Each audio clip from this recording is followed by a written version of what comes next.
sedikit penekanan yang dilakukan ke arah god lane, apalagi dengan Granger untuk di arah early-nya nggak sekuat yang dulu.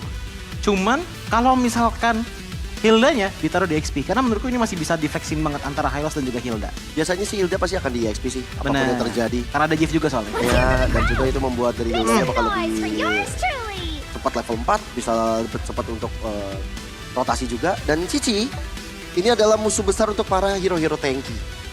Hylos, Hilda mungkin bisa aja untuk kena pressure, bakal kena cicilan-cicilan dari Yoyo Blitz-nya, belinya. Karena kalau mereka bawa lagi ke late game, kita tahu bagaimana kekuatan Iritel. High ground juga kuat banget sebenarnya dari Eve. Yap, dan ini dia untuk talent prediction. By GoPay, 2-0 di tangan dari Onyx ya. Cuman balik lagi untuk di early game ya. Yang dikatakan oleh Bang Gio tadi bahwa main early game is must untuk teman-teman dari Onyx. Sebenarnya bisa banget. Cuman yang bakalan jadi concern adalah apakah damage-nya bakalan cukup. Karena ini lawan yang benar-benar tebel-tebel semua. Hilda dan juga Hylos. Menurutku, early sangat possible kalau Cici Natasi udah punya space dari awal. Ya. Kuncinya di situ dulu untuk 2 menit pertama. Lawannya Hilda tapi kan. Iya, sebenarnya itu masih dia. oke. Masih oke. Dan kita juga oke untuk melihat Lane of Dawn. Ini adalah match kedua kita di MDL ID season ke-11. Antara Geek Farm Junior dan juga Onyx Prodigy. Kayaknya hawa-hawa mau buka puasa udah mulai terlihat dari teman-teman yang nonton. Boleh dong untuk match kedua kita. MDL Arena, mana tepuk tangannya? Asik. Masih semangat. Itu dia ya, ini teman-teman kita yang datang sini untuk mengabuburit sekalian nonton secara langsung bagaimana match MDL berjalan. Jadi bagi kalian yang masih di rumah, masih nungguin untuk buka puasa juga, mendingan langsung aja datang ke Perbanas Institute untuk menyaksikan match MDL secara langsung. Dan ini dia untuk emblemnya. Ternyata emblemnya ini ya sama digunakan oleh Benji juga tadi ya. Dengan adanya Wilder's Blessing, Thrill, dan juga Convulsive Blast. Ternyata adalah untuk nge-harass sambil bisa lari juga untuk melarikan diri. Cuman yang aku pengen note adalah tadi dari segi penggunaan emblem nonsense ya. Di sini dia benar-benar fokus banget sepertinya untuk langsung ngambil ke arah jungling potensial dan kejar-kejaran kayaknya sama Suyo dari Nanjet. Langsung coba untuk ngerusuk ke arah nonsense di mana dia sudah level 4 juga. Bahkan dari Dan Kitty saling bahu-membahu bersama dengan Kleviaski. Ya coba untuk kerusuh. Tapi untuk sementara level masih sama. Adu-adu retribution mungkin bisa nanti terjadi di arah turtle-nya. Dan untuk turtle pertama dengan hadirnya di arah bottom lane ya. Kita ngeliat dari segi positioning sebenarnya dari Onyx Prodigy udah enak banget. Apalagi dengan cicinya ternyata Narashi. Dapetin space yang benar-benar luas banget. Kayaknya udah capable untuk turtle pertama diambil oleh Onyx. Pertanyaan besarnya adalah apakah Frisky bisa jaga bagian depan? Oke.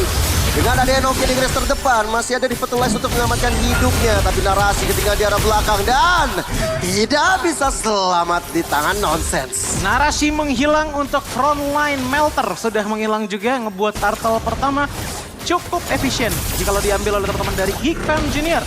Apalagi dengan adanya zoningan yang dilakukan oleh Hilda. 1 lawan 3, lihat bagaimana Faris sangat menekankan untuk menghilangkan 3 player dari Onyx Prodigy. Ini Nongkia dari turtle-nya bakal coba untuk diambil, tapi Nanjet berhasil mencuri kesempatan yang ingin didapatkan oleh Geek Farm Junior. Kalau retribution terjadi, walaupun tadi zoning out sudah dilakukan, namun sayangnya Nongkia tersangkut tadi di dalam dinding, akhirnya nggak bisa bikin jauh Nanjet lebih lagi. Dibandingkan dengan adanya Hilda dari Faris yang emang udah setengah darahnya, ngebuat dia ya mau nggak mau tadi harus mundur. Iya. Nggak bisa nge-zone out lagi. Tapi juga tadi momen Eternal Guard-nya dari Dan Kitty cukup oke sih. Sehingga menahan Faris untuk bisa mengejar terlalu dalam. Karena kalau misalnya tadi Farisnya dapet ke arah belakang, kayak bakal beda cerita. Dan sekarang dengan adanya Death Sonata, hilang sudah Nokia-nya. Cepat di tangan Mets. Itu cepet banget dari Nokia yang menghilang ya. Karena lihat segi item tabut sudah ada emang. Tapi damage output yang dikeluarkan oleh Mets ini udah lumayan terasa. Hunter Strike sudah di tangan dengan Nanjet. Kayaknya tadi juga fokusnya ke arah Fury Hammer dulu kayaknya kalau nggak salah. Yang ngebuat dari segi penetration dari awal itu udah kenceng banget gitu loh. Damager fisikalnya Onyx udah pada kenceng-kenceng semua. Sisanya untuk trio mid lane ini menekankan ke arah sisi potensial. Dengan di refleks sana dan juga Gatot Kaca ngebuat Nokia nggak bisa pulang. Ini rotasi yang bagus juga nih dilakukan sama Matt sebenarnya. Kenapa? Dia nggak selalu melulu stay di arah top. Dia biarin dulu, dari minionnya dimajuin sama Zeltron. Dia bareng-bareng sama teman-teman dari Onyx Prodigy. Karena kalau misalnya dia sendirian, dia tahu betul impact dari nonsense yang bisa hadir kapanpun. Betul. Ditambah lagi dengan adanya lawan Iritel ya, yang seperti dikatakan oleh Gio tadi. agak susah nih untuk di arah early-nya adu damage dulu gitu loh. Ya mungkin untuk 2-3 item udah jadi udah bisa lah dikit-dikit maju lah. Tapi kalau untuk benar-benar 1v1 sulit menurutku. So ini lebih ke arah timing dulu untuk Onyx Prodigy. Seperti gue bilang di draft tadi, di planning dulu sampai 10 langkah ke depan. Di saat planningnya udah jalan semua langsung dominasi. Biasanya seperti itu. Biasanya. Ya, tapi akankah ini ada tragedi tidak biasa dari kedua tim? Karena walaupun tadi 1500 gold lead, enggak terlalu maksa untuk Onyx-nya gitu loh. Benar. Dan ya, Faris coba untuk mengejar ke arah narasi. Masih ada Nanjet yang coba untuk melakukan follow up bantuan pada sosok narasi. Dan bakal lihat bagaimana Nokia dalam masalah yang cukup besar. Dikeroyok rame-rame tentu bukan menjadi pilihan. Dan akhirnya, dari Nokia tumbang kehilangan satu player. Kemudian dari Onyx Prodigy bakal coba untuk tetap fokus ke arah turtle-nya. Walaupun ada Faris di arah belakang dari Nanjet. Maka sekarang, remote manipulation mulai dibuka. Avatar of Guardian dapat cara 2 player dan Nanjet retribution masih terlalu baik. Dan Faris menjadi tambahan yang didapatkan oleh Onyx Prodigy. Aku melihat adanya pattern yang dilakukan oleh teman-teman dari Geek Fam Junior dengan adanya Nokia mencoba untuk ngebadanin di bagian depan. Namun sayangnya, kelihatan bahwa dari timnya Geek Fam Junior itu sebenarnya masih belum siap di saat Nokia ada di depan. Nokia di depan tadi, posisi Nonsense itu masih ngambil ke arah orange buff. Yang ngebuat dia niatnya mungkin untuk narikin Lord Dance. Tapi dengan hanya hadir Chef Sanjaja, dia otomatis cuma jadi samsak aja di depan. Gak ada momen yang bisa dimaksimalkan dari Geek Fam Junior. Ya bahkan bisa dibilang cukup terlambat sih tadi reward manipulation-nya. Ketika si Nokia-nya udah tumbang dulu, dia baru buka. Jadinya agak sedikit terlambat apa yang dilakukan. Tapi narasi yang kali ini terlihat sendirian walaupun dari certain call yang dibuka. Mengikat Faris dan juga Nonsense tetap membuat dari narasi berhasil dihilangkan di tangan Geek Fam Junior. Ini level difference juga udah lumayan kerasa bedanya ya. Walaupun Nonsense yang 1 point kill, 3 assist tangan Nanjet, tapi Nanjet udah leading 2 level. Efek turtle ya, efek dari turtle, efek dari buff yang berhasil dia dapatkan terus menerus. Dan juga jangan lupa ada 3 assist yang didapatkan oleh Nanjet. Dan lihat, di arah top lane, Zeltron coba untuk di-press dengan adanya Mats dan Kitty dan juga Kleviaski. Hampir saja bisa untuk didapatkan, tapi sekarang depan belakang ada player dari Geek Fam Junior dengan Glorious Battleway dan Kitty langsung tumbang dengan adanya Zeltron. Poin mahal didapatkan oleh sang God Laner. Penutupan dilakukan dan pada akhirnya ngebuat dari Kitty pun menghilang. Namun Nonsense di arah mid lane hampir sekali tumbang dengan adanya pergerakan dari Narashi dan juga Nanjet. Tekanan dari Geek Fam Junior untuk di menit 5 ke atas sepertinya cukup difokuskan ke arah gold lane. Tapi Faris sakit bener itu ya. Wow! Satu Death Sonata membuat dari Faris akhirnya tidak bisa berkutik di depan mata Mets itu sendiri. Itu sebenarnya tadi lebih ke ini gak sih, tebakan arah larinya Hilda kemana tadi? Itu lebih ke udah diprediksi sama dia Iya, sih. prediksinya gitu loh. Dan prediksinya bener-bener on point banget dan ngebuat Faris menghilang dan otomatis sekarang. Dan kita nggak keganggu dan akhirnya teman-teman dari Geek Fam Junior kurang berani untuk maju ke depan. Karena kenapa? Problemnya dari Nonsense di saat dia pengen melakukan Electrifying Beats adalah satu pegangan tangan dari Dan Cutie yang sangat berbahaya. Ya. Kalau sampai kena, itu rentetan kombonya bisa dengan taunt dari Gatot Kaca dan juga stun dari Nanjet. Itu panjang banget, satu awalan itu aja. Iya emang Deadly Graves-nya bakal bahaya banget sih. Kalau dapat 1 player, bakal dapat 2 player juga. Tapi ada pertukaran yang bisa dilakukan oleh dari Geek Fam Junior ketika Onyx Prodigy dapetin ke arah turtle, ada outer turret di arah top lane yang berhasil dihancurkan. So far, ya walaupun goldnya jadi lumayan jauh ya sekarang ya, 2.500 berjalan untuk Onyx Prodigy. Iya, slow but steady aja. Walaupun di arah top lane udah hancur, tapi lihat bagaimana progresnya Onyx Prodigy untuk sistem team fight-nya. Asalkan, ini heal aja tetap harus dipegang sih. Kalau sampai tiba-tiba di belakang lagi, ini bisa ngebuat Onyx Prodigy lumayan blunder depan belakangnya. Menariknya adalah narasi yang dibiarkan menjalankan lane sendirian, bermain 4-1. Onyx Prodigy membiarkan Cici dari narasi berjibaku dengan Nonsense. Tapi ada yang ketinggalan di arah belakang. Nokia lagi dan lagi. Sampai 3 kali berhasil dihilangkan oleh teman-teman dari Prodigy. Damage dari Mes sudah cukup meyakinkan. Chef Sandi langsung coba untuk kabur begitu ya Chef Sandinya. Even tanpa pakai filter. Iya, tapi ini Skypiercer-nya dari Mes kayaknya udah mulai kerasa ya. Karena 3 poin kill belum ada shutdown sama sekali. So, lumayan berbahaya untuk poke damage dari Onyx Prodigy dan bahkan Iritel. Untuk menit kali ini, itu belum mendapatkan item power spike-nya loh. Jadi otomatis damage utamanya baru datang dari Nonsense dan juga Chef Sanji aja. Ya, beda 1 level berasal untuk gold lane. Ya. Bagi match yang diunggul sekarang, dan itu dia. dibuka Nonsense. Langsung menjadi korbannya. Lihat bagaimana gak ada Rhapsody mengejar ke arah belakang. Hilda dari Faris yang coba untuk diincar. Tapi kecepatan movement speed yang dimiliki Membuat dari Onyx Prodigy harus gigit jari. Itu yang tadi aku sebut ya, dengan Deathly Grab sekali kena ke arah Joy-nya, rentetan kombonya jalan semua dan akhirnya Nonsense menghilang. Kemungkinan besar Lord pertama ini akan diamankan oleh Onyx Prodigy, even ada Faris pun. Ini untuk bagian depannya dan QT yang bakalan jadi disabler banget untuk gak bisa asal masuk ke Onyx Prodigy. Ya, langsung dipegang begitu saja oleh teman-teman Onyx Prodigy. Nanjet, retribusi yang cukup baik. Berhasil mendapatkan Lord, berarti Onyx Prodigy dapetin perfect turtle dan dapetin satu Lord. Iya enak banget ini. Wajar goldnya swing seperti ini. Belum lagi point kill yang didapatkan. Beda 3 untuk point killnya, namun yang paling drastis adalah dari segi goldnya. Ini lumayan jauh ya, 5.000 dibandingkan dengan 7.000. Antara Joy dan juga Suyo, ini benar-benar jauh banget, tapi lebih jauh lagi. Itu untuk di arah XP gold lanernya. Ini bedanya 2.000 XP loh.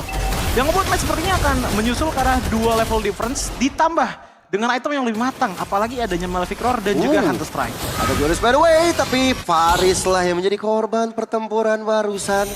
Di tangan Onyx Prodigy kembali saat adanya Lord. Ini benar-benar membuka celah banget. Walaupun memang kita tahu ada reward manipulation nanti untuk menjadi adegan defensif. Dan mungkin dengan adanya heavy crossbow yang dimiliki oleh Zeltron, apalagi tadi udah punya Windtalker. Ada efek splash damage yang bisa dibagikan kepada teman-teman Onyx Prodigy. Iya, tapi permasalahannya adalah gimana untuk positioningnya. Karena kalaupun emang dia terlalu maju ya, ingat Narasha untuk di game kali ini pakainya Vengeance. Dan power dari Curtain Call yang menurutku bakalan menjadi ancaman utama untuk Zeltron. Kalau udah terlalu offside, pulangnya mungkin agak sulit. Ya. Itu yang harus dijaga banget sama Faris dan juga Nongkia. Walaupun Lordnya sudah tinggal sedikit, bahkan belum sempat untuk masuk ke teritori.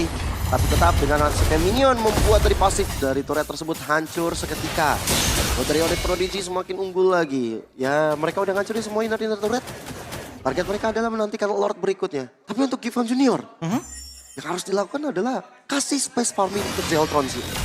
Mau tidak mau. Problemnya gini, dengan posisi seperti ini ya, outer turret dari Onyx tuh benar tipis banget, tapi mid lane. Oke. Dari Spareway atau Nagar jadi kombinasi membuat dari Nokia tumbang seketika. Hadirlah Nonsense mencoba untuk cutting ke arah belakang. Dengan adanya Rhythm of Joy, dengan adanya Trifine Beast, tapi Nonsense bakal coba untuk dikejar. Satu yang terakhir dan Nonsense masih bisa bertahan. Oke, ada paksaan sedikit dari Nongkia tadi dengan menggunakan Glorious Pathway-nya. Sebenarnya niatnya bagus untuk menahan agar teman-teman dari Onyx Prodigy nggak nge-push bagian mid lane-nya. Tapi Nongkia-nya maju dan pada akhirnya kemakan oleh teman-teman dari Onyx Prodigy. Namun satu wave lagi akan berjalan di tengah sana. Snowballing effect yang dirasakan dari match benar-benar menjadi mimpi buruk bagi Gifam Junior. Satu best turret sudah hancur tapi Electrifying Beats mulai dibuka. Nonsense. Hanya memberikan efek ketir saja kepada Onyx Prodigy tapi tidak memberikan hasil positif dari point kill-nya. Karena ini yang bisa mentok dilakukan oleh Geek Fam Junior. Keluar dari bawah untuk Nonsense, coba untuk backstabbing, kalau nggak bisa cabut. Udah. Kalau ngelihat dari segi pattern jungle, ini sebenarnya masih bisa banget dipegang oleh Onyx Prodigy. Dengan kayak tadi, nge-freeze minion ataupun berada di dalam jungle-nya Geek Fam Junior. Ngebuat Zeltron pun juga susah dapetin resources-nya. Ditambah lagi dengan Lord yang akan hadir dalam 3 detik. Ini ngebuat adanya dilema antara adu Lord aja dengan keadaan beda 7.000 gold atau coba untuk defense. Wah ini defense ya, defense sebenarnya masih oke sih. Tapi dengan base turret udah hancur sebenarnya jadi PR besar banget sih untuk Gifam Junior kalau mau nge-defense. Iya. Dan mau nggak mau ya retribution dari Nonsense sepertinya masih belum maksimal dibanding Nanjet. Kita tahu lah Soul Saver yang dimiliki oleh sosok Suyo seperti apa. Balik lagi ya, karena kalau misalkan kita ngeliat dari Onyx Prodigy, ini udah bener-bener udah megangin di minion laning-nya udah. Lordnya juga udah mentok yang bisa dilakukan. Ya ini dia, coba untuk ambil. Oke, makan orang adalah pilihan yang tepat dan Kitty menjadi korban pertama dan di arah belakang. Mes mencoba untuk kabur, tapi Zeltron udah punya damage. Tidak ada heavy crossbow yang dia miliki. Coba untuk membalaskan dendam rekan-rekannya Onyx Prodigy dengan adanya narasi Nongkia yang bakal menjadi garis terdepan. Dengan adanya satu yang lebih tapi Nanjet ketahuan.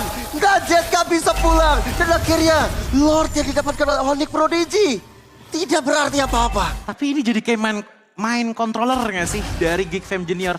Lepaskan saja Lordnya, anggap semuanya sudah meredah. Begitu Lordnya sudah selesai, langsung baru masuk loh.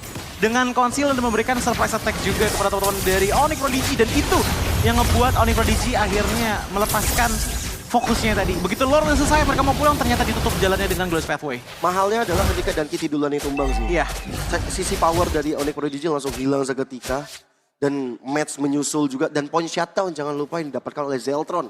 Ini membuat dari Zeltron dapetin pundi-pundi gold dan itemnya jadi nambah tuh. Langsung Benar. punya GDS. Karena swingnya jauh banget dari 7.000 ke 3.000 gold lead saja dari Onyx Prodigy. Walaupun kita ngeliat cicinya di sini udah oke dengan adanya Brute Force dan juga World X. Cuman yang menjadi problem adalah Zeltron. Ini power stack-nya benar-benar tinggi banget dari satu momen itu aja dan lihat lagi-lagi. Avatar of Guardian-nya connect, tapi dan Kitty menjadi penyelesaian andar. Benar-benar penyelesaian yang cukup baik dilakukan oleh Onyx Prodigy. Dengan reward manipulation ini buka ternyata malah menjadi mimpi buruk untuk mereka. Nonsense, mencoba untuk pulang. Oke, mencoba untuk cutting ke arah belakang. Nonsense di kamera dengan adanya satu extreme disc dan Don Kitty. Don Kitty masih selamat karena match. Damage-nya benar-benar tidak bisa dibendung. Menyisakan Zeltron dan Faris sendirian. Tapi ini emang target lock-nya dari Nonsense ya. Menurutku emang benar-benar ke Don Cutie-nya dulu. Karena selama masih ada Don Cutie-nya dia bakal keganggu parah. Begitupun juga dengan adanya Nongkia dengan Glorious Pathway-nya. Namun tetap tekanan dari Onyx Prodigy itu nggak ada bisa-bisa. Dan bahkan udah mulai leading lagi di angka 4.500 gold. Wow, cepat banget angin berembus untuk Big Farm Junior loh. Iya. Cepat banget mereka langsung swing ke arah fall off kembali. Onyx Prodigy yang tadinya udah kehilangan momentum, sekarang tidak. Benar-benar diombang-ambing. Dengan adanya 2 inhibitor turret yang udah hancur juga soalnya. Dan ini bakal menjadi suatu hal yang berbahaya kalau kita refleksikan match satu tadi. Hanya dengan 2 inhibitor turret saja, Onyx Prodigy ini punya chance yang lumayan besar untuk dapetin ke arah dari Lord. Dan bahkan dari segi damage taken, kita ngelihat bagaimana Clefsty dan juga Paris itu punya damage taken yang paling besar. Cuman hal yang lebih... Avatar of Guardian tetap berdasarkan call. Terikat sudah Nonsense, tidak bisa berkutik dan disusul dengan Paris dan Glorious Pathway defensif tapi tidak bisa. Tembakan dari Nanzet benar-benar mematikan. 3 point kill berhasil dikantongi Onyx Prodigy. Mereka akan membawa masalah dengan adanya minion masuk di arah bottom lane. Di arah top lane pun juga demikian. Mereka tidak peduli dengan load. Mereka unggul kuantitas dan mereka ini endgame secepatnya. Datang dengan tepat waktu untuk di arah mid lane. Lihat bagaimana Onyx Prodigy memperjuangkan late game mereka. Reward manipulation dibuka, tapi sekarang lihat bagaimana sosok dari Onyx Prodigy. Sang landak berhasil mengamankan game yang pertama. Berkali-kali termakan bait yang diberikan oleh Onyx Prodigy. Kita ngelihat bagaimana Geek Fam Junior akhirnya terbawa arus dan keluar di saat momen di mana mereka harusnya melakukan defensive positioning. 3 langsung menghilang dan ternyata itu adalah momen utama untuk Onyx Prodigy menghempaskan bulu landaknya dan menusuk tajam kepada Geek Fam Junior. Wow, debutan Nanzet sebagai jungler masuk ke dalam Onyx Prodigy.